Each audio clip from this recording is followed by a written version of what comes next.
I'm delighted to be introducing this RTS Q&A for I Am Victoria, the first episode of season 2 of Dominic Savage's iconic series I Am. This series is so important to Channel 4. Not only was series 1 our most successful 10 p.m. launch for several years, but it's so authored and so tonally and stylistically different from anything else on our slate. And to be able to tell such personal, intimate, relatable stories from a female perspective with this level of talent and with Dominic's extraordinary creative vision, it's a huge privilege. I've been trying to lure Suranne to Channel 4 for ever since I got here, basically. So I'm delighted that she's co-created this powerful story with Dominic, with a central performance that shakes me to the core every time I see it. In Victoria, she's brought to life a character who will resonate with so many people, particularly now after a year where the pressures on working women have become intolerable.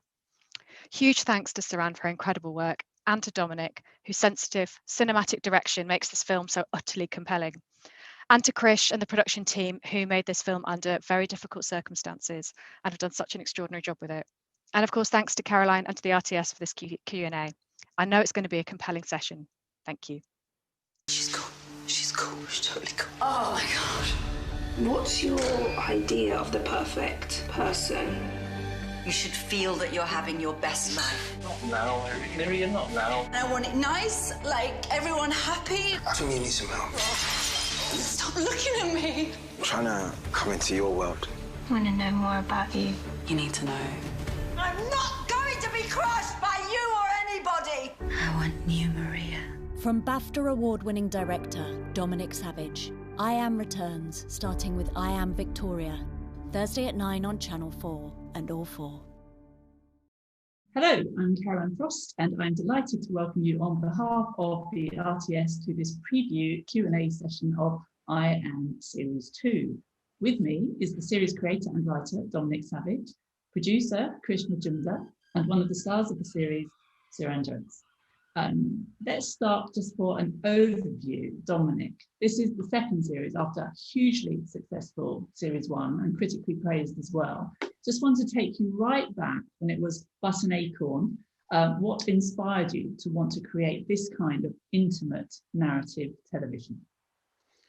Well, I think it's something that has evolved really from all the work I've been doing most of my career, really. I think I've always enjoyed a great relationship with the people I work with.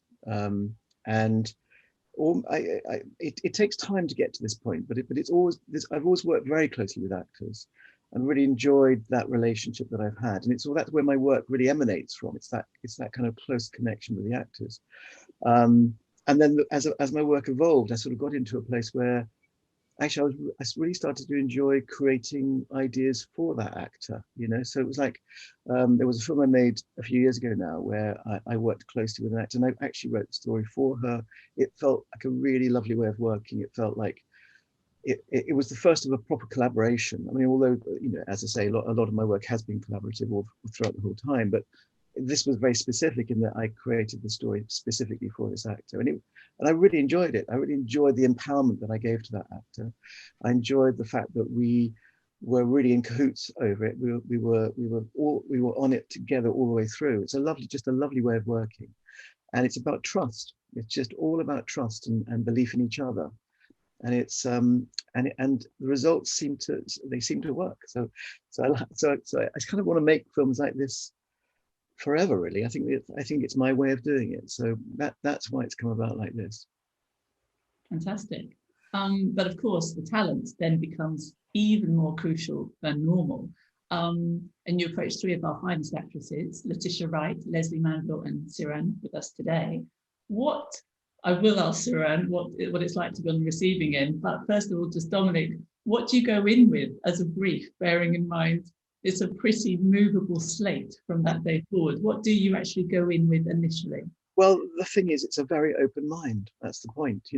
When I first met Suranne, we just had a coffee and just talked, and it was just about finding common ground with each other. It was like it's literally had to have no preconceptions is the trick, and how I like to do it. I don't want to kind of impose anything on anybody. I want to go in and I want to just talk and see where we get. Sometimes it doesn't really quite work, and that's fine. But immediately, you know, it's going to. As soon as we met, we just knew we had to make something together, and we talked very quickly about themes that we wanted to explore. It was a very organic, you know, just rather beautiful process, and we connected very deeply on that first meeting, I remember. And we both had a cry during it. It was like just wonderful. And we just knew, we were so excited because it's a friendship. It's not just about a working relationship. It's a friendship, which is very deep and powerful. So we kind of just kept going and kept talking, and then finally the time came when we knew we could do it, and then we started getting into the nitty gritty of what we were going to do. So it was just a rather wonderful thing. Fantastic. Suranne, so this must be a rather unusual way of working in television, I'm guessing. Could you tell us about the creative process that Dominic refers to from your perspective? Well, I remember that meeting too, and I remember just feeling like I wanted to tell him everything and be very honest. You know, sometimes you meet people and you're quite edited because you want to give a version of yourself, and I immediately felt like that wasn't there. There wasn't that layer there. So we talked, and we did have a cry, and we were like, oh God, okay, what are we going to do with this? And actually, at the time I met Dominic, I was in a different headspace. So what I felt like I wanted to do was do a story about a mother, and that's not what we ended up. I mean, obviously I am a mother in the show, but it wasn't what I wanted to do eventually, you know. So it was very movable, as you say, and we kept talking, and we knew something wasn't quite right, didn't we? I guess because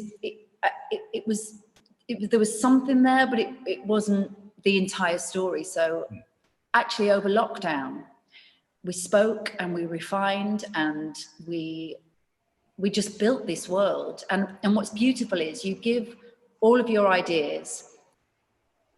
You bare your soul, you talk about life experiences, you take from each other and from my friends and from things I've read and been affected by.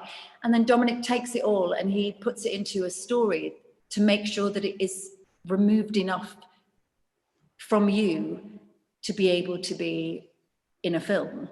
Because the type of work that we're doing here is very deeply personal, but Dominic's job is to make it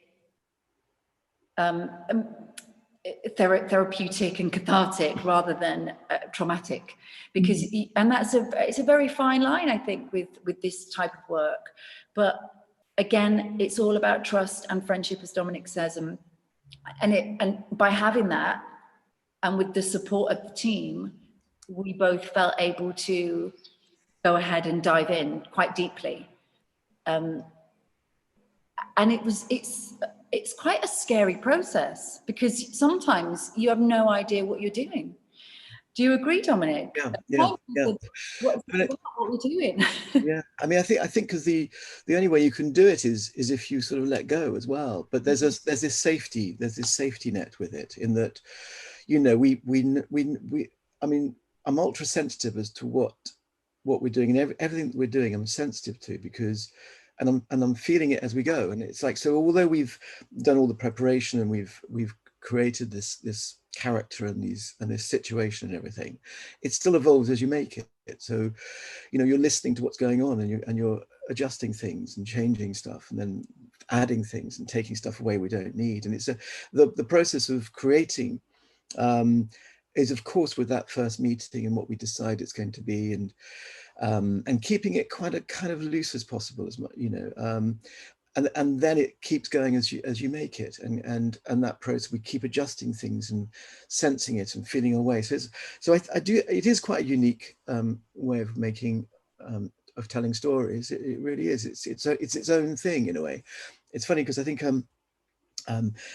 people that talk to me are very curious, and people in the business are very curious. And other directors ask me about it, and often they've worked out what it is, and of course there is no working out what it is, because it's its own thing, which I can't even analyze. You know, it's beyond analysis. It's literally about a connection of trust and faith and belief and determination to tell a story that we feel is important to both of us. That's the thing, and therefore I believe important to a viewer, to our audience. That's the most important thing. And I think this one particularly was done, as Caroline said, under extraordinary circumstances. It was one of the first things filmed ever back after the first lockdown. And of course, and it was so hot that summer.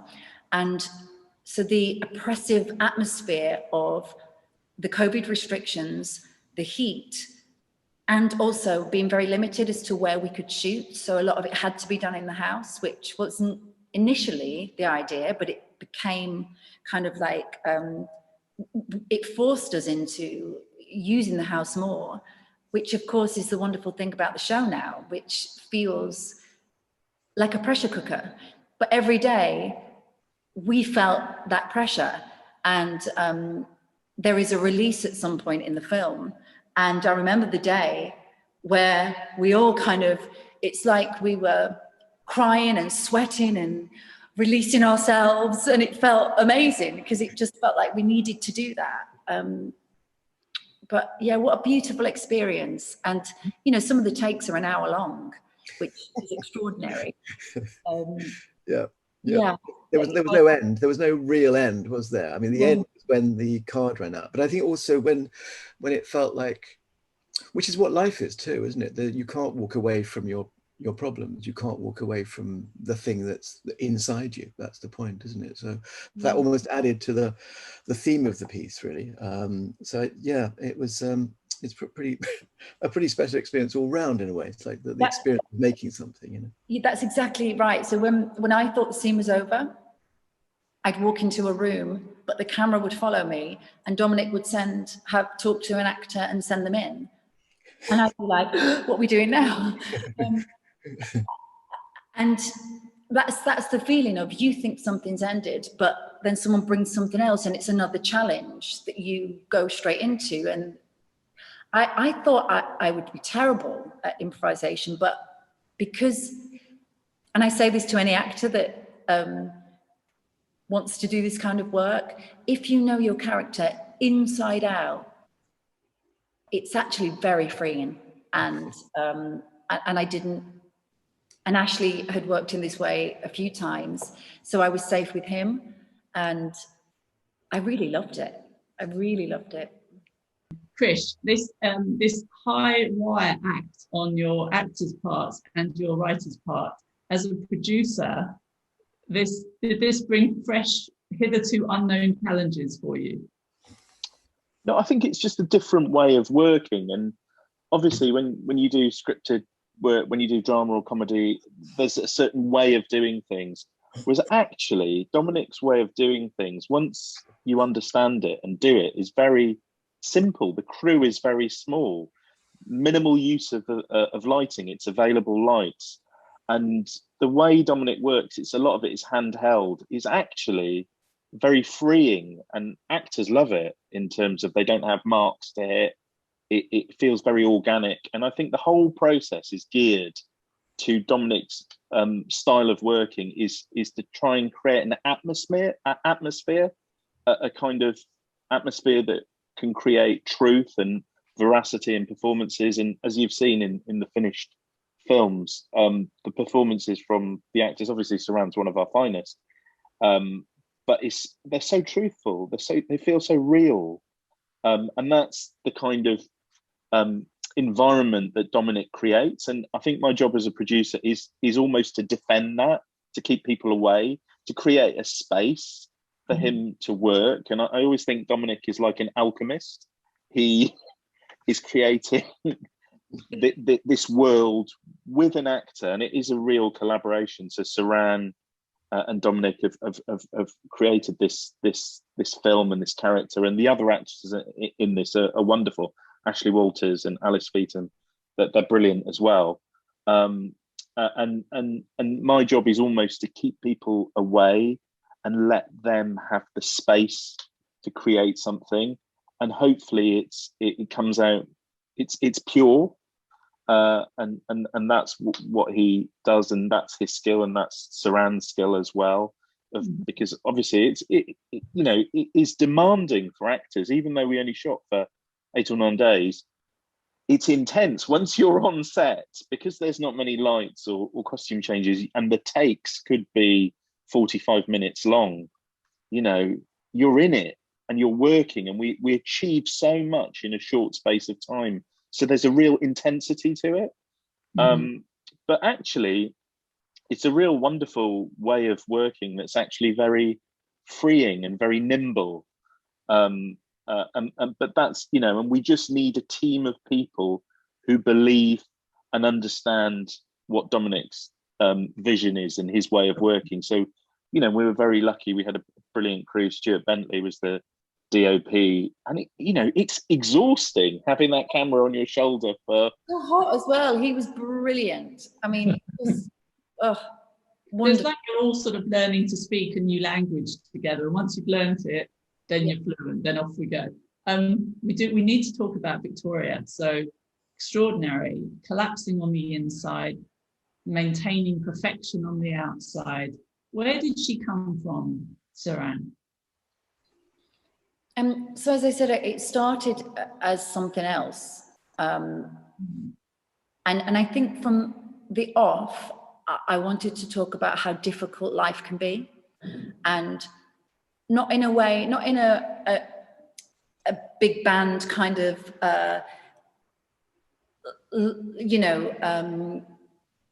life-shifting kind of way, in a very day-to-day affecting way, a very real, something that happens to me, something I know happens to my friends, something that isn't talked about for women my age a lot. I think that the pressures of trying to be mother and provider, the pressures of how to look, the pressures of social media, all these small things that modern life puts into our vision day after day after day, that seep into our souls. Sorry, I'm in a loud studio. Affects you, and if you don't deal with them, and if you're not able to see what's happening, Victoria happens, because she's trying to protect herself with exercise, with the perfect house, with cleaning everything, with making sure her children are presented well, with making sure people like her, making sure she's doing the best spread. But she's not being authentic, because she's lost the ability to see who she is and to see the life that she wants, because things have clouded her in such a way that she has lost herself. And Dominic really understood that. And he's a man and I'm a woman. And as soon as he understood it, I said, it's not about gender, it's about life. And so we were able to merge our experiences of what it meant for life to be hard, and portray it. The one thing I think is really interesting, when you try and talk about mental health, which, by the way, is a thing that everybody has. It's not an us and them thing. It's something that we all have. To look after your mental health is something we all should do and be more aware of. Dominic found it hard to make sure that an audience understood what it was we were doing. So in his hands, he came up with the looking in the mirror, painting her face, talking to herself, so that he could have a visual of what it was she was going through, because otherwise it's all happening in here, which of course it is all happening in here. And that's why people can't see mental health. So it's very clever what he did to ensure that we understood what was going on in Victoria's life. Do you agree with that, Dominic? Was that the biggest challenge to bring it to screen, to vision? Absolutely. I think it's a terribly delicate area, but I think, I think what I like about how the film has turned out is that it's something that is relatable. I think we to a certain extent, we all cover ourselves. We all have this exterior thing that says, oh, isn't our life great? Aren't we great? Don't we look great? Haven't we got everything we want? All those things that all of us, of course, we want to project that. We don't want to seem like we're lacking in some way. But of course, what that does is that eats away at the soul almost. And I think that's something that really is an interesting theme to address in life. I think a lot of people who haven't recognized it in themselves may well do, and those that have been through it will also recognize it, because the facade, it's a tough one to keep up. And I think the thing about Victoria is that she's in denial, of course. She's hiding what she really is going through within herself. But the beauty of the film is it shows that there is it's only Victoria that can help herself out of it, and she is the one that does, and that's all down to us, really. It's only us that can get ourselves. There's people there to help us, of course, but we have to make that decision. And I think what the film does, which I'm very happy about, is it shows that possibility. It shows the possibility of freedom from your own self. We are our own worst enemies, really. And Victoria is that, but she finds a way to be something else, and I think that's something that I find very powerful as an idea, that we as people can change, and it's only up to us that can make that change. So again, all those things, they sort of, as we were making it became clear how to do it. I mean, I didn't go in thinking I'm going to do it like this, I'm going to do it like that. I had to feel my way through it. And that's what I love about making work like this, is that you find the right way, because the right way is how it evolves for us as humans, as we're making it, and of course, I think in looking at it again, you sort of don't quite know.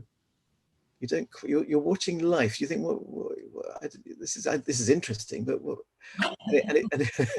then it starts to creep up on you, which I really like. Yes, I agree. When I watched it, at the same thing, I'm like, okay, there's something about this woman. Yeah. I don't know what I'm supposed to feel about her. And then you suddenly feel it.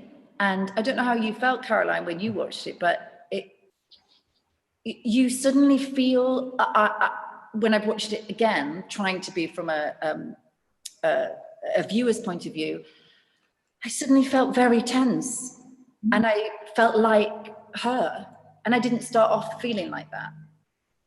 And that's the beauty of the film, I think. I mean, as a viewer, I mean, I know somebody, one or two people similar to her, who I've witnessed. It's nerve-wracking, it's frustrating, it's heartbreaking, it's ultimately very moving. I think what you've done is move any viewer who is experiencing that secondhand, move from a position of deep frustration to compassion. And I guess that's the journey that the viewer goes on. I wonder, it's when you're talking about this kind of making jazz and so little script, I guess, Krish, my question for you is, when this is all going on around you and you're doing your best to marshal the troops, you're the one charged with the overview. How do you know when a little bit of magic has been pocketed in the midst of all this improv and this, as I say, jazz in the garden? Well, I think a lot of that comes in the edit. During the filming, we have to trust the actors, and it's Dominic's vision, and he's capturing so much. And one of the skills is Dominic in the cutting room, David Charrett, the editor, as well, because there are so many mini narratives that come up that Suranne and Dominic have just created, and then to kind of hone and find the story, and the magic also comes in the edit. Obviously, Dominic and Suranne are creating magic every day, but then to marshal it, that is Dominic in the edit to do that, and to really hone in and find the core of the story. And then I come in and see a cut later on, but he's doing the mining and the kind of sculpting of the story, and he's the magician, and obviously there's so many people, the creative team on the floor with Dominic, particularly, everyone, the sound, DOP, the team around, and particularly the actors on the floor. They're the ones who are kind of creating those moments that kind of feel real and kind of speak truth. But I found, when I first saw it, first cut, it's incredibly visceral.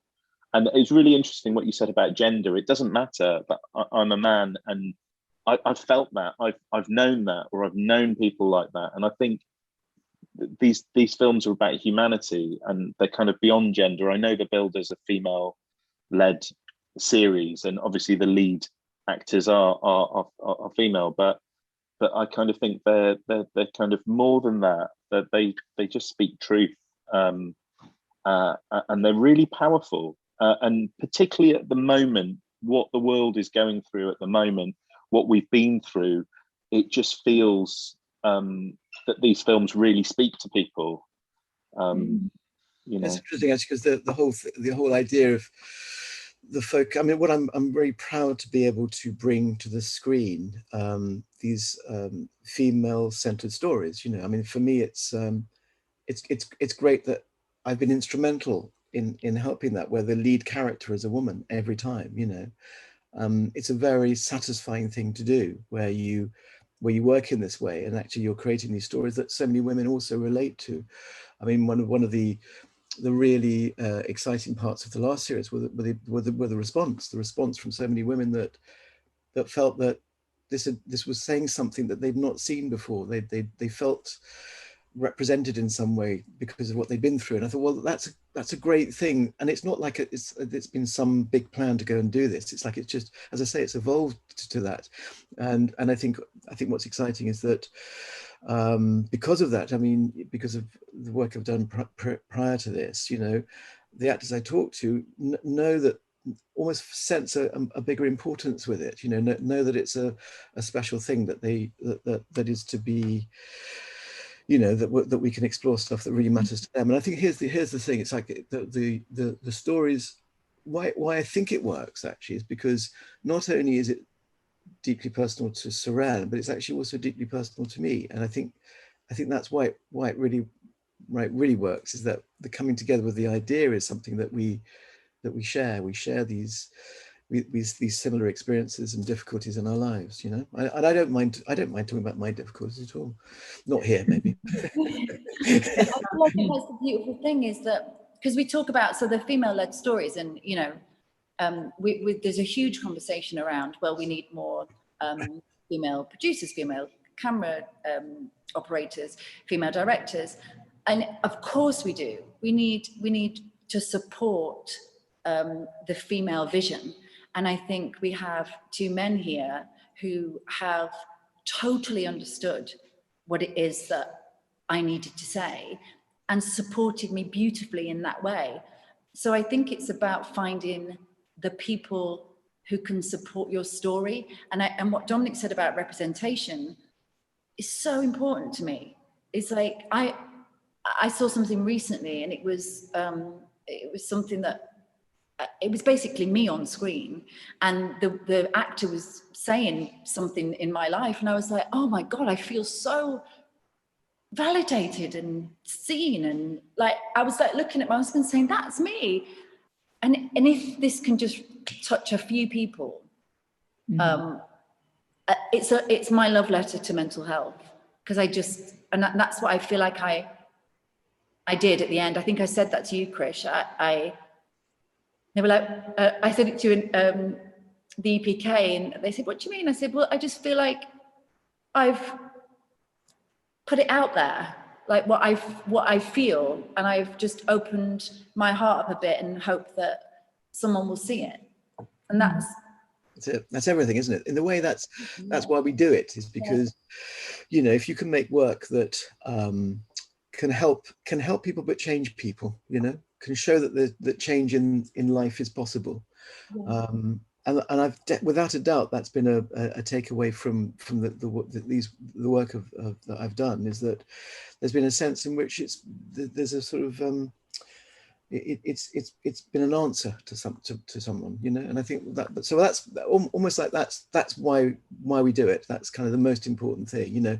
And you're right, Suranne, the idea of, you know, I've always thought, like, you know, the best things are when you can work together as equals. Yeah, that's what I want. I love working as an equal to you, as an equal to everyone, really. And I think that's something I'm really proud of with the work that we've done, is like that there's no department, doesn't feel there's departments, there's no hierarchies. It's just, we're a group of people making with a shared vision, and we're making this thing, you know. And it's, so I don't subscribe to any of that stuff. It's just about us. Dominic, yeah. Question for you. I have one more question for all of you. Dominic first. Has the way you've written about female characters, has that changed in recent years? Because there is a spotlight on the woman's lot, isn't there, in a way that was not documented before. Has that affected the way you've approached the writing? I don't think so, you know. I think what all I can say is I think what these films do and are is they capture something about the now, which is really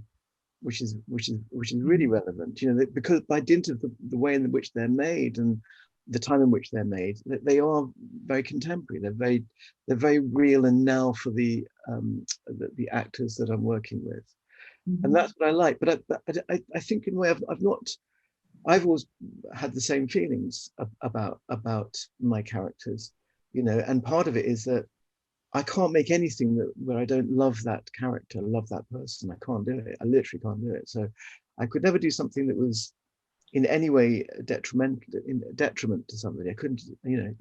So it hasn't, that hasn't changed at all. If anything, the only thing that's changed is I think I feel when making these or kind of more overwhelmed than ever. I think because of the way in which they're made. You know, you're going through a really intense emotional experience. You know, we want it to be that as well, of course we do, but it is that the journey is intense, and it's almost like mutual. There's a kind of mutual therapy going on. There's lots of love going on. There's all kinds of, all the stuff that you could ever really want in terms of your creativity goes on with these. And I think so they're more important than ever. They're more intense than ever. And hopefully that reflects on when someone looks at it, you know. Hopefully that love and care, all that comes across. I hope so.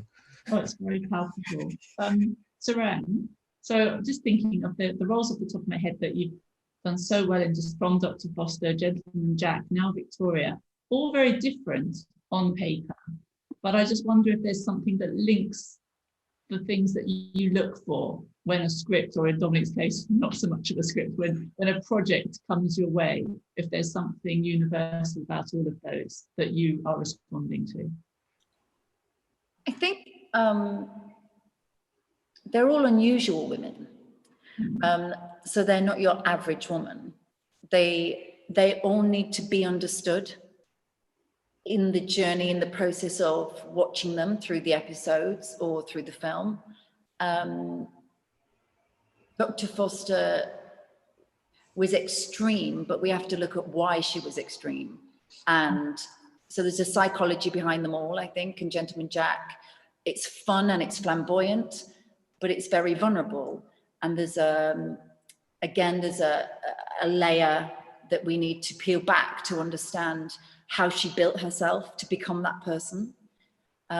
Even in Scott and Bailey, I think that Rachel was a very fun character, but she had a lot of flaws in her life. So it's about how a woman has built herself. And then I find it interesting to look at the layers. And if those layers aren't there, I'm not going to enjoy the day, because I have to be able to play things 3 or 4 ways. So whenever I get a scene, I'm like, it could go this way, it could go that way, or it could go that way. What is best going to serve this moment for me? And I think that if you've got that in good writing, or with this, you know, talking things through, or knowing what it is you want to achieve, And I think, you know, having an effect on society, having a connection with your audience, being able to know that you have created something that is affecting people is the most amazing thing. You know, with Gentleman Jack, the fans have just been extraordinary in letting us know how beautiful it was to see those characters on primetime television. And that's wonderful. I feel so proud to be able to be in this position, to go, oh, wow, I'm using my talents for good or for something. Even if it's just a bloody good entertainment show, that's great too. But it's great when there are other layers behind that. Sure. Okay, so for all of you, this is the final question. What would you like the viewer, to when the credits roll, how are you hoping they feel at the end of I Am Victoria? Well, what I hope is that they feel that there is a way through. There's a way through any difficulty. In this case, of course, a very specific difficulty, but there's a way through everything ultimately, if you're prepared to see that possibility yourself. So I think what the film will hopefully do is show there is always a possibility for a release, to be the free person that you need to be. That's what I'd like. Lovely. What about you, Krish? Yeah, I think I want people to kind of understand and have some empathy. And as Suranne says, mental health is it's everywhere. It affects all of us, and it still seems to be a taboo subject in society, where it, you know, it's affected everyone, particularly in the last 18 months. So I want people to kind of have that empathy and kind of just experience it. And I feel that the film that you know, Dominic and Suranne have made has got so much truth and power to it that I think people will find it incredibly affecting.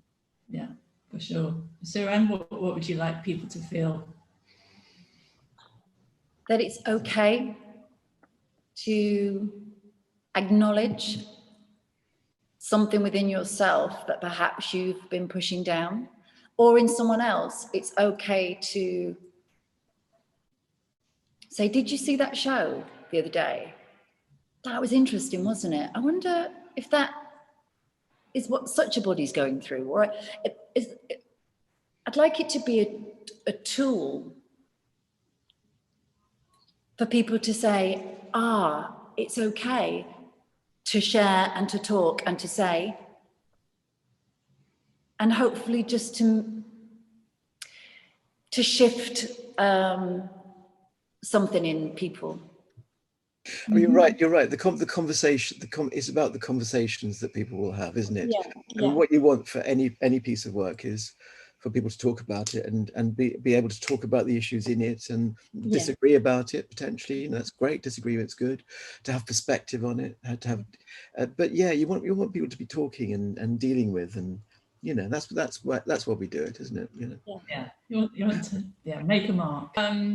And would you say that this is a project that feels unique to Channel 4 and what you've been able to achieve?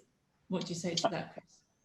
Yeah, absolutely. I mean, no other broadcaster would have taken the risk to create and allow us to have this voice and platform to create work like this. And I don't think there's anything on British television like it. And you know, I'm really deeply concerned that the government's, you know, proposing to sell off Channel 4 for nearly 40 years. It's nurtured so much new talent and supported.